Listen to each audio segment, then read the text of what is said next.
Waggoota torba darban waancaa Premier League England ja'a fudhanneerra bara darbee yeroo nuti ga'umsa olaanaarra ture sagalee akkas jedhu deeggartoota Liverpool irraa hin dhageenye. Kuni Anfield Roaditti dhagaamuu hin qabu ture jedhe leenjisaa Manchester City Pep Guardiola deeggartoota Liverpool boru hojii irraa kaata jedhaniif deebii yoo kennan. Torbee 13ffaa Premier League England taphni cimaan Anfield Roaditti Liverpool fi Manchester City waliin taphatan injifannoo Liverpool goolii 2-0 xumurame. Taphoota waliigalaa torba darban injifannoo malee kan himade Manchester City amma carraa shaampiyoon England ta'uu shakkii keessa seeneera. Kilabichi kaleessa caalmaa taphaa fudhatu kubbaa kallattii sirrii eeggate lama qofa yaalanii. Arne Slot jalatti garee akkaan ijaarame ta'uu kan mul'ise Liverpool kubbaa 18 gara goolii Manchester City yaale keessaa torba kallattii goolii kan eeggatteedha. Daqiiqaa 12ffaa irratti Cody Gakpoon goolii galcheen dursaa boqonnaa kan ba'e Liverpool boqonnaa booda daqiiqaa 78ffaa irratti balleessaa goolii eega Manchester Citydha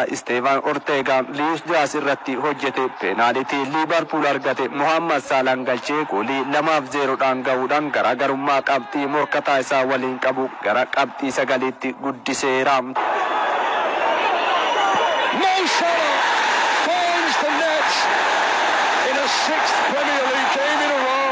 Taphoota 10 Anfield Roaditti taphateen tokkoon qofa kan mo'ate Pep Guardiola amma morkii shaampiyoonummaa keessaa ba'e jedhu xiinxaltoonni kubbaa miilaa hedduun qabxii 23 sadarkaa 5ffaattis gadi bu'eera. Arne Slot taphoota 20 Liverpool dursan keessaa 18 injifachuun garee Jurgen Klopp ijaare haalaan qindeessuun itti fayyadamaa jiru. Dorgommii hundumaan kilaboota leenjistoota ciccimoodhaan leenji'an hundumaa mo'ateera. Champions League Awurooppaan Xavi Alonso fi Carlo Ancelotti Premier League England Pep Guardiola fi Erik ten Hag mo'ateera. Amma Liverpool gaara guddaa itti hin bu'amne akka ta'e akeekeera. Xiinxalli Super Computer akka jedhutti kana booda Liverpool harka 85 Premier League England shaampiyoonii ta'uu danda'a jechuun raage. Manchester City harka 4 qofa carraa qaba jechuun barri kun Pep Guardiolaaf taphattoota isaaf dhumateera jedha. Tapha kaleessaa kanaan goolii tokko galchee kubbaa tokko kan minjeesse Mohamed Salah Premier League England goolii 7ffaa Manchester City irratti galchee waliigalaan goolii Manchester City irratti galchee 12 yoo ga'u kilaboota ciccimoo Premier League England Manchester City Tottenham Manchester United Chelsea fi Arsenal irratti waliigalaan goolii 62 keessatti hirmaachuun reekoordii olaanaa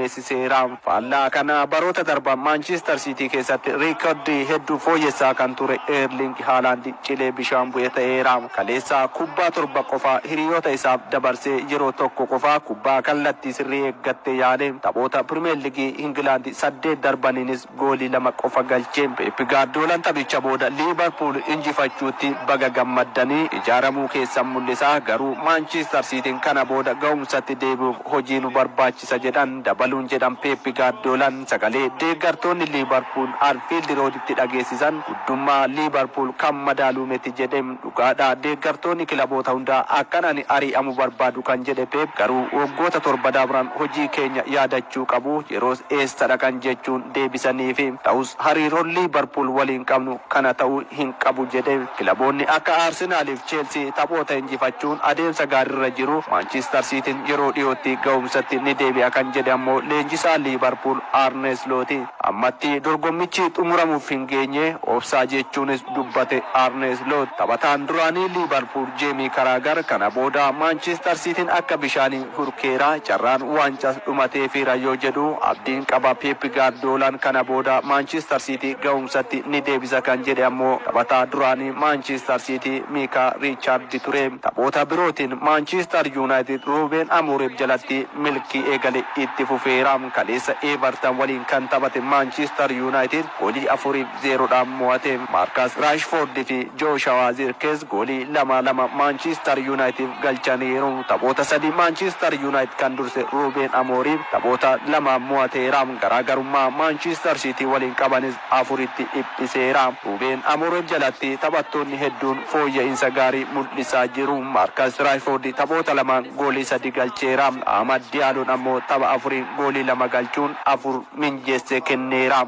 Erik ten Hag jalatti leenjaa taphoota 17 goolii tokko qofa kan galche Joshua Zirkzee ammoo taphoota 2 goolii 2 galchuun ga'umsatti deebi'aa jira. Chelsea goolii 3-0dhaan Aston Villa mo'ate. Nicola Jackson, Enzo Fernandez fi Cole Palmer goolii injifannoo Chelsea galchaniiru. Chelsea qabxii 25 sadarkaa sadaffaarra taa'eera. Darbiin London Tottenham Fulham ammoo goolii tokko qixa bahan. Brennan Johnson Tottenhamiif Tim Cairney Fulhamiif goolii galchaniiru. Sanbata Arsenal goolii 5-2 West Ham, Bournemouth 4-2 Wolves, Brentford 4-1 Leicester City, Nottingham Forest 1-0dhaan Ipswich Town injifataniiru. Morkiin Crystal Palace fi Newcastle United goolii tokko qixa xumurame. Premier League England kana Liverpool qabxii 34, Arsenal fi Chelsea 25, Brighton fi Manchester City qabxii 23 qabaachuun sadarkaa arfaffaa shanaffaadha.